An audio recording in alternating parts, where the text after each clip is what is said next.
شہدائے کربلا میں اصحاب امام حسین میں اصحاب رسول خدا۔ وفات رسول خدا کے بعد واقعہ کربلا 50 برس کا زمانہ گزر چکا تھا، اس لیے ان میں سے کسی کی عمر 55 یا 60 برس تھی یا اس سے بھی زیادہ تھی، جیسے انس بن حارث، عبد الرحمن بن عبد الرب، حبیب بن مظاہر، مسلم بن اوسجا اور سوید بن عمر خشمی عام انسانی طبیعت کے تقاضوں کے لحاظ سے بوڑھے مجاہدین میں سے تھے۔ 7 اصحاب جو تھے رسول خدا کے، وہ امام علی مقام کے ساتھ تھے،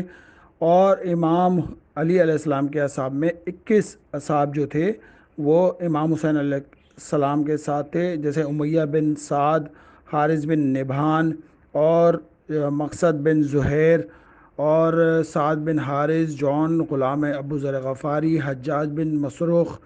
اور بریر ہمدانی جو سید القراء کے لقب سے مانے جاتے تھے اور کوفے میں بچوں کو قرآن کی تعلیم دیتے تھے۔ عبد الرحمن بن عبد الرب، کنانہ بن عتیق، نافع بن حلال جملی، حنظلہ بن اسد شبائی اور غلام ترکی یہ امام علی علیہ السلام کے اصحاب میں سے تھے۔ جو اصحاب امام حسین میں تھے وہ مسلم بن اوسجا، عبد الرحمن بن عبد الرب، نافع بن حلال جملی، انس بن حارث، یعنی کہ 9 افراد جو تھے امام علی مقام کے اصحاب میں سے تھے، اور جو شجاعان تھے ان میں حر بن یزید ریاحی، حارث بن عمرو قیس، سعید بن عبداللہ، زہیر بن قین بجلی، زیاد بن عریب ہمدانی، مسلم بن اوسجا، عبد الرحمن بن عبداللہ، مسعود بن حجاج، عابس ابن شبیب شاکری، سوید بن عمرو۔ اصحاب حسینی میں عبادت گزار لوگ جو کہ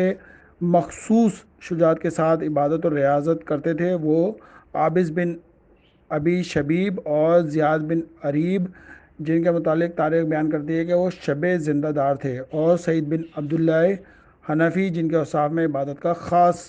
تذکرہ کیا جاتا ہے۔ یہ سب کے سب وہ مایہ ناز افراد تھے جن کی زندگیاں مکمل طور پر معیاری حیثیت رکھتی تھیں اور اسلامی اخلاق اور اوصاف کی زندہ تصویر تھی۔ امام علی مقام کو میدان کربلا میں ایسے افراد کی ضرورت تھی جب آپ نے عراق اور کربلا کے قیام کے دوران روز عاشوراء تک برابر مواقع پر کوشش جاری رکھی کہ جن اشخاص میں کچھ بھی خامی ہو وہ آپ کا ساتھ چھوڑ کر چلے جائیں، جیسے کہ رسول اللہ کے زمانے سے لے کے اور امام علی مقام تک لوگوں نے چھوڑ کر گئے ہیں۔ امام حسین علیہ السلام کو طاقت کا مقابلہ طاقت سے کرنا نہیں تھا، بلکہ طاقت کا مقابلہ کردار سے، باطل کا مقابلہ حق سے، تشدد کا مقابلہ قدمی سے کرنا تھا۔ آپ کو اپنے خون کی چھینٹوں سے ایک ایسی دنیا کو خواب غفلت سے جگانا تھا جس پر بے حسی اور بے ہوشی چھائی ہوئی تھی۔ آپ کے کردار کے ایسے نمونے پیش کرنا چاہتے تھے جو موجودہ اور آئندہ نسلوں کے لیے مشعل راہ بن سکے۔ یہ مرحلہ بہت نازک ہوتا ہے کہ بے ہوش اسلامی دنیا میں احساس اور بیداری پیدا کریں،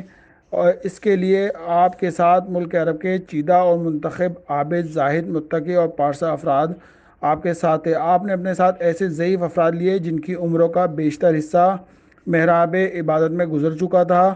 اور ایسے ہی افراد کی کمریں کس کر تلواریں سوت کر میدان میں آنے سے مسلمانوں کی آنکھیں کھل سکتی تھی اور یہ سوچنے پر مجبور ہو سکتے تھے کہ اسلام پر کیا ایسا وقت آ پڑا ہے کہ ایسے عابد اور زاہد بھی تلواریں کھینچ کر میدان جنگ میں آ گئے۔ ان اصحاب کی شرکت واقعہ کربلا کی نوعیت برقرار رکھنے کے لیے نہایت ضروری تھی۔ اگر امام حسین صرف اپنے خاندان کے افراد کے ساتھ کربلا کی سرزمین پر آ گئے ہوتے تو یہ کہا جاتا اور سمجھا جاتا کہ یہ ایک خاندانی جنگ تھی، جیسا کہ عام طور پر بتایا جاتا ہے کہ بنو امیہ اور بنی ہاشم ایک ہی خاندان کی 2 شاخیں ہیں اور ان میں برابر خانہ جنگی رہا کرتی۔ مگر امام حسین علیہ السلام کے ساتھ